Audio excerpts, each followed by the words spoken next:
વાવાઝોડું શબ્દ સંભળાય એટલે તમને ઝડપી પવનો, અતિશય વરસાદ સામાન્યપણે યાદ આવી જ જાય.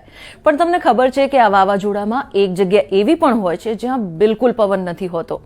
આ જગ્યા એટલે વાવાઝોડાનું કેન્દ્ર, જેને આપણે સાયક્લોન આઈ પણ કહીએ છીએ, જ્યાં લગભગ પવનો શાંત હોય છે અને વાતાવરણ શુદ્ધ હોય છે. આ સ્થિતિ એક સંપૂર્ણ વિકસિત થયેલા વાવાઝોડામાં જોવા મળતી હોય છે. અને તમને શું લાગે છે, વિશાળ પૂર્ણ વિકસિત વાવાઝોડાના કેન્દ્રનો ભાગ કેટલો મોટો હોઈ શકે? તેનો ક્યારે અંદાજ લગાવ્યો છે ખરો? તો જાણીને કદાચ તમને અચરજ થશે કે તેનો વ્યાસ 10 કિલોમીટરથી લઈને 50 કિલોમીટર સુધીનો હોઈ શકે છે.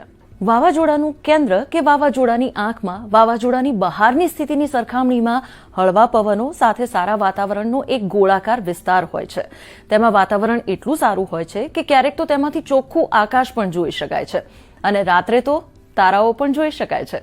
પણ આ વાવાઝોડાના કેન્દ્રમાં તાપમાન સૌથી વધારે હોય છે અને સપાટીનું દબાણ સૌથી ઓછું હોય છે. જો આપને આ વિડીયો ગમ્યો હોય તો તેને શેર ચોક્કસ કરજો.